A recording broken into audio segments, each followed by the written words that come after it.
Hello दोस्तों, तो इस वीडियो में हमारा मेन फोकस होगा एसबीआई मेंस की स्ट्रैटेजी के बारे में।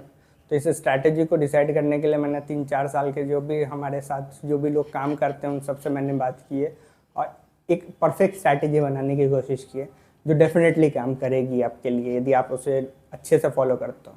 तो सबसे पहले आपको ये डिसाइड करना है कि पिछले 2-3 साल में एसबीआई मेंस का पेपर बहुत हार्ड हुआ है, ये आपको समझना होगा। जैसे पहले 100+ भी स्कोर इजीली जाता था एसबीआई मेंस में, अब 80 क्रॉस करना भी मुश्किल होता है। 85 के आस 80 में तो आपको ऑलमोस्ट हर स्टेट मिल ही जाएगा, शायद ही कोई 1-2 स्टेट हो जो 80+ जिसका कट ऑफ जाता हो। तो पहले आपको ये समझ लेना है कि इस साल बहुत बड़ी वैकेंसी है, तो 80 आपका टारगेट होना चाहिए। यदि आप 80 का मार्क टच कर रहे हो तो आप कॉन्फिडेंट रहो कि आपका एग्ज़ाम निकल जाएगा। मतलब इतना ज़्यादा टेंशन लेने की ज़रूरत नहीं है। पेपर लगातार इतना हार्ड आने के बाद अचानक से बहुत इजी नहीं होने वाला, तो इस चीज़ को अंदर डालो। पहला चीज़ आपको ये समझ लेना है कि जीए बहुत ही डाइसी है। मतलब जीए में आप कितना भी टाइम दे दो, हो नहीं सकता कि आप उस पर बहुत कॉन्फिडेंट हो।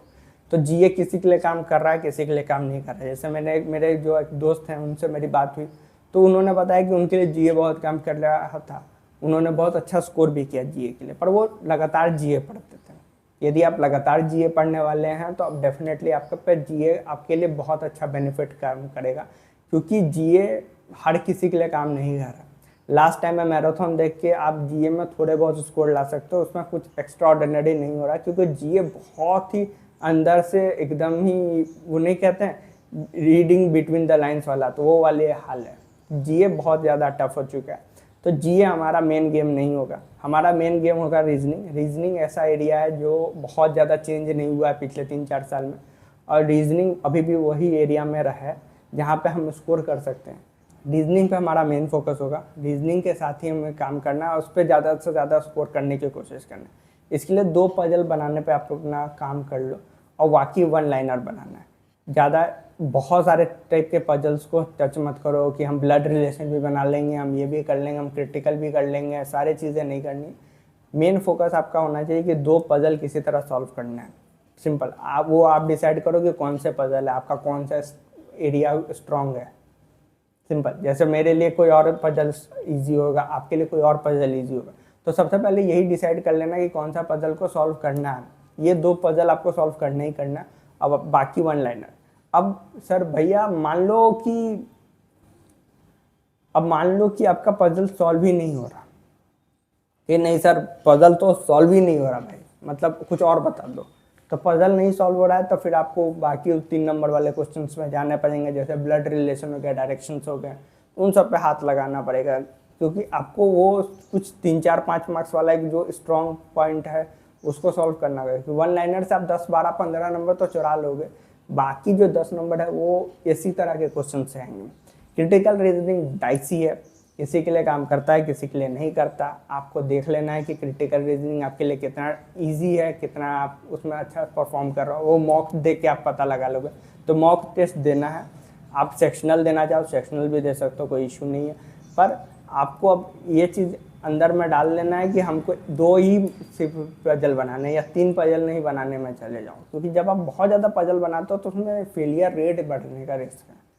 आप बहुत ज़्यादा समय दे दोगे पजल बनाने में ना, तो फिर वो है कि यदि आपका पजल बन गया तब तो बढ़िया, पर अगर पजल अटका तो वो टाइम गया, वो टाइम का फिर कोई रिवर्स नहीं है। तो यही रिस्क है। तो अपना जो आप जिस पजल को पढ़ के आपको लगे कि हाँ ये पजल हम बना सकते हो, आपको समझ में आ रहा है, आपको इमेज समझ में आ जा रही है कि हाँ ये बोल रहा है सर्कल के अंदर एक और सर्कल है, 2 सर्कल के बीच में है, सब कुछ समझ में आ रहा है पढ़ के, तभी बनाओ। यदि थोड़ा सा भी आपको लग रहा है कि नहीं यहाँ पे हम कहीं फंस सकते हैं, तो उसको छोड़ ही देने में अच्छा है, क्योंकि आपको यहाँ पे यदि आप रीजनिंग में अच्छा नंबर नहीं ले आए परिणाम तो फिर मुश्किलें बढ़ जाएंगी, क्योंकि क्वांट का लेवल लगातार पिछले 3 साल में बढ़ा है। ये सब ने ये मुझसे ये बोला कि क्वांट का लेवल बढ़ा है, क्वांट में नंबर लाना थोड़ा टफ हो गया है। तो यदि आपका क्वांट बहुत अच्छा है तब तो कोई बात ही नहीं है, पर यदि जनरली आपका क्वांट बीच में है, एक एवरेज क्वांट के साथ आप जा रहे हो, तो मैं यही कहूँगा कि आपका रीजनिंग ही है जो आपका बेड़ा पार लगा सकता है। रीजनिंग पे पूरा फोकस रखना है और उसके साथ आप एक एरिया पे काम कर लेना है, वह है क्वांट में आप 1 लाइनर्स बना लो और 1 या 2 DI बना लो। अर्थमेटिक की बात करें तो अर्थमेटिक आपका कौन सा एरिया अच्छा है, जैसे फॉर मेरे लिए टाइम स्पीड एंड डिस्टेंस अच्छा है तो मैं TSD का क्वेश्चन देखूंगा तो मैं उसको सॉल्व करने की ट्राई करूंगा, क्योंकि there is a good chance कि हम उसको सॉल्व कर लें। बोट एंड स्ट्रीम मेरा अच्छा है, there is a good chance कि हम उसको सॉल्व कर लें। तो आपको भी डिसाइड करना है कि कौन से एरिया है जो अर्थमेटिक में आप जो बना सकते हो उसी को टच करना है। बाकी वन लाइनर्स बनाने हैं और DI बनाने हैं। बहुत ज़्यादा आप क्वेश्चन बनाने का मुझे नहीं लगता कि ज़्यादा बहुत टाइम मिलने वाला है, क्योंकि क्वांट का लेवल बढ़ा है तो वहाँ पे बहुत ज़्यादा क्वेश्चन बनाने का टाइम मिल भी नहीं पाता। 20 तक टच करते करते आपका मुझे लगता है टाइम ख़त्म ही हो जाता है जनरली। पर आप ट्राई कर सकते हो कि थोड़ा ज़्यादा हो जाए, 25 तक चले जाओ तो बेहतर है। पर मुझे यही लगता है कि आप 20 का टारगेट पकड़ के चल सकते हो वहाँ से, उससे ज़्यादा नंबर जनरली आ नहीं रहे लोगों के। बाकी बचा रीजनिंग के बाद, रीजनिंग नहीं, इंग्लिश बचा। तो इंग्लिश के लिए अब आपका इंग्लिश कैसा है उस पर डिपेंड करता है। यदि मैं तो यही बोलूँगा कि पैसेज पे ध्यान दीजिए। पैसेज अच्छा सा यदि आप सॉल्व कर लेते हो तो बहुत अच्छा मार्क्स एक बार में आप चंक उठा लोगे। इसके अलावा वन लाइनर सब हैं। यदि बात किया जाए तो पैराजम्बल से थोड़ा दूर ही रहो, क्योंकि वहाँ पे फंसने का चांस ज़्यादा है और गलतियाँ होने का भी चांसेस ज़्यादा है। तो पैराजम्बल्स ऐसा नहीं है जिस पर यदि आप बहुत ज़्यादा सुपर कॉन्फिडेंट हो तो अलग बात है, पर जनरली पैराजम्बल्स को लास्ट ही में रखो। बाकी नंबर पहले बटोर लो जो इंग्लिश में बटोर सकते हो, जो जिसमें आप थोड़ा कॉन्फिडेंट भी हो। ये नहीं कि मतलब हाँ ये तो यही लग ही रहा है, लगने से नहीं होता, ठीक है, क्योंकि आप नेगेटिव नहीं ले सकते। बहुत ज़्यादा नेगेटिव लोगे फिर डैमेज होता है। इस चीज़ को समझ लेना है कि नेगेटिव बहुत ज़्यादा नहीं लेना है। थोड़ा प्रैक्टिकल होकर एग्ज़ाम दोगे तो एग्ज़ाम निकल जाता है। सबके निकलते हैं भाई, तेरे भी निकल जाएंगे। बस हमें ये समझना है कि हमें सॉल्व कैसे करना है। जैसे जब आपको ये आइडिया लग जाएगा कि सॉल्व कैसे किया जा सकता है तो मार्क्स मिल जाते हैं, उतना कोई बहुत बड़ा इशू नहीं है। अब बात कर लेते हैं लास्टली GA की। तो GA आपका कैसा है उस पर डिपेंड करता है। GA पिछले लगातार, जैसे मैंने स्टार्टिंग में ही बोला, GA बहुत ही डाइसी हो चुका है और आपको 80 नंबर के आसपास लाने के लिए मेन आपका जो फोकस होगा यही 2-3 पेपर होना चाहिए। GA किसी को 8 नंबर दे रहा है, किसी को 12 दे रहा है, किसी को 15 दे रहा है। आपका GA किस लेवल पे है उस पर डिपेंड करता है। यदि आप 8-10 नंबर, 12 नंबर, 15 नंबर तक ले आओगे तो आप इजीली कट ऑफ को टच कर दोगे, और यदि आप 6 नंबर 5 नंबर पे जाओगे तो आप कट ऑफ से पीछे हो जाओगे। तो यही चीज़ है। GA अब वही हो गया है कि मेक और ब्रेक वाला सेक्शन पे आ चुका है कि यदि आपका GA थोड़ा सा भी खराब गया तो वो पूरा डैमेज कर देता है। अब GA को लगातार अच्छा करना बहुत मुश्किल है। तो GA आपका स्ट्रॉन्ग एरिया है ये नहीं है, वो आप पे डिपेंड करता है कि आपने उसे कैसा पढ़ा है। यदि अभी भी आपको GA तैयार करना है, यदि आपने ये सोचा कि नहीं भैया हमको तो GA आप ही से तैयार करना है, तो पिछले 3-4-5 मंथ का लगातार जितने भी GA का मैगजीन है, क्योंकि अभी आपके पास टाइम है, तो मैगजीन ख़त्म कर लो 5-6 महीने के। और यदि आप 4-5 महीने के मैगजीन ख़त्म कर लोगे ना तो काम हो जाएगा। तो उससे आपको शायद आपको उसमें बेनिफिट मिल जाए। पर वही बात है कि कोई फुल प्रूफ प्लान नहीं है मेरे पास GA को लेकर। मैं आपको कोई झूठा वादा नहीं करना चाहूँगा कि आप यहाँ से मैगजीन से पढ़ लो या उनकी वीडियो देख लो तो आपका GA में बन ही जाएगा। मेरे लिए GA हमेशा एक डाइसी ही रहा है। मैं कितना भी एफर्ट मारता हूँ उसमें बहुत ज़्यादा मार्क्स मेरे डिफरेंस से नहीं है। मेरे एक दोस्त है उसका GA हमेशा बहुत अच्छा रहता है, वो भी सेम ही काम कर रहा है। मे भी उसका ये है कि उसका रिवीजन ज़्यादा है, वो वीडियो भी देखता है, रोज़ उसके नोट्स भी बनाता है, लगातार प्रैक्टिस करता है। तो डिपेंड करता है कि आपने GA में कितना एफर्ट लगाया है। जितना आप एफर्ट लगाते हो GA में आपको उसी के अकॉर्डिंग रिवॉर्ड मिलेगा। मेरा तो यही प्लान होगा कि आपके लिए, मेरा तो यही सजेशन होगा कि पिछले 3-4-5 महीने का GA का कम से कम जो मैगजीन होता है वो डाउनलोड करो, वो डाउनलोड करके पढ़ लो। इससे आपका GA में अच्छा स्कोर आने का चांसेस बढ़ जाएगा। अपार्ट फ्रॉम दैट मॉक देना है, हर 2-3 दिन 4 दिन के गैप में एक मॉक देते रहो। सेक्शनल मॉक तो एटलीस्ट हर दूसरा तीसरा दिन में एक सेक्शनल मॉक देते रहो।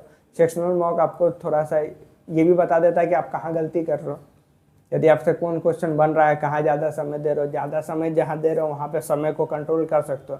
मेन चीज़ यही है, मॉक दे के यही पता लगाना है कि यदि मुझे लगता है टाइम स्पीड एंड डिस्टेंस मेरा स्ट्रॉन्ग एरिया है तो मैंने कितना समय दिया, या मुझसे बना या नहीं बना। नहीं बना तो क्यों नहीं बना, और यदि बना लिया तो कितना समय दे के बनाया। ज़्यादा समय तो नहीं दे दिया।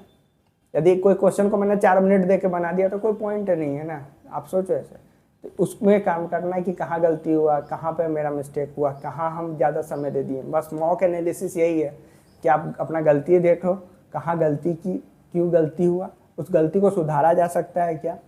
तो उसके लिए वीडियोस देख लो, यूट्यूब पे जाओ, उस सब्जेक्ट पर वीडियो डालो, उस पर आराम से बहुत सारे टीचर्स हैं, किसी का भी 1-2 वीडियो देख लो। यहाँ पे समय ज़्यादा दिए तो समय ज़्यादा क्यों लगा, क्या कैलकुलेशन में आप स्लो हो तो कैलकुलेशन का प्रैक्टिस करना शुरू कर दो सुबह में, बस। और कुछ एक्स्ट्रा ऑर्डिनरी कुछ भी नहीं है। इसके अलावा कोई मैजिकल सॉल्यूशन नहीं है, एफर्ट लगाना है, एफर्ट दोगे एग्ज़ाम निकल जाता है। मेरे साथ जितने भी दोस्त मेरे साथ काम कर रहे हैं, मैं आपको एक चीज़ बता रहा हूँ, हम लोग सब एक ही जैसे हैं। द ओनली चीज़ है जो डिफरेंस है मेरे और आप में, वो यही है कि किसी दिन किसी का एग्ज़ाम अच्छा चला गया, किसी का एग्ज़ाम उतना अच्छा नहीं गया, किसी ने लास्ट 2-3 महीने में थोड़ा ज़्यादा एफर्ट लगा दिया, कोई ज़्यादा एफर्ट थोड़ा कम एफर्ट लगा पाया, किसी का जीए काम कर गया। जैसे मेरा दोस्त है विशाल, उसका जीए बहुत ही अच्छा है, तो उसका जीए हमेशा काम करता है, जिसके मदद से उसका यदि क्वांट हार्ड भी है या रीजनिंग हार्ड भी है तो पेपर थोड़ा सा लेफ्ट राइट भी हुआ तो जीए की मदद से एग्ज़ाम निकाल लेगा। तो वही चीज़ है, हर किसी के लिए एग्ज़ाम अलग अलग है, हर किसी का स्ट्रैटेजी अलग है। आपको डिसाइड करना है कि आपका स्ट्रॉन्ग एरिया कौन सा है। जो स्ट्रॉन्ग एरिया है उसको अपना स्ट्रॉन्ग रखना है, जो वीक एरिया है उसको थोड़ा काम करना है कि उससे 2-4-5 नंबर कैसे और बढ़ सकते हैं, बस यही चीज़ है। थोड़ी छोटी छोटी स्ट्रैटेजी है, आप अपनी स्ट्रैटेजी खुद डिसाइड कर लोगे कि हाँ ये मेरा स्ट्रॉन्ग एरिया। भैया आप सही बोल रहे हो, रीजनिंग में ज़्यादा नंबर ला सकता है तो 25 नंबर मैं रीजनिंग से लाऊंगा। धीरे धीरे आप अपना स्ट्रैटेजी खुद बना लोगे। जैसे हाँ भैया मेरा रीजनिंग अच्छा है, मैं 25 नंबर रीजनिंग से ले आऊँगा। मेरा क्वांट उतना अच्छा नहीं है, मैं 15 ही नंबर ला सकता हूँ क्वांट से, तो 25 और 15 40 हो गया भैया। अब मैं 40 नंबर के लिए मैं इंग्लिश पे फोकस करूँगा भैया, मैं इंग्लिश को और अच्छा करने की कोशिश करूँगा कि किसी तरह 20-25 नंबर मैं इंग्लिश से ले आऊँ, और बाकी 10-15 नंबर मैं सोच रहा हूँ कि जीए से ले आऊँ, उसके लिए मैं काम करूँगा। इस तरह से प्लान आपको बनाना है कि आपके लिए कौन अच्छा है। किसी के लिए इंग्लिश कमज़ोर है, भैया मैं तो इंग्लिश में 15 ही ला सकता हूँ, पर मैं क्वांट में 25 ले आऊँगा, ये मुझे पता है। तो 25-25-50 हो गए आपके, रीजनिंग और क्वांट ही आपको 50 नंबर ला के दे दिए। तो आपको डिसाइड करना है कि अंतिम में आप कैसे खेलोगे। और वो एग्ज़ाम के टाइम में जाकर थोड़ा 19-20 होता ही है, वो सिंपल सी बात है, पेपर का लेवल डिसाइड करता है। ये है कि आपके ऊपर नीचे होंगे, पर आपको डिसाइड करना है कि आपका जो स्ट्रॉन्ग एरिया है वो स्ट्रॉन्गर होते जाना चाहिए, और जो वीक एरिया उसको लिटिल एवरेज की तरफ लेके जाओ, पुश कर दो कि किस तरह वो एवरेज हो जाए। जैसे वो एवरेज की तरफ चला जाएगा आपका काम हो गया, उसके अलावा बहुत ज़्यादा सोचने की आपको ज़रूरत नहीं पड़ेगी। आशा है आपको इस वीडियो से ज़रूर कोई फ़ायदा हुआ हो, और आपके मन में कोई भी सवाल है तो डेफिनेटली कमेंट कर दो, मैं ज़रूर रिप्लाई दे दूँगा यार उसका। और अपना बहुमूल्य समय देने के लिए धन्यवाद, थैंक यू।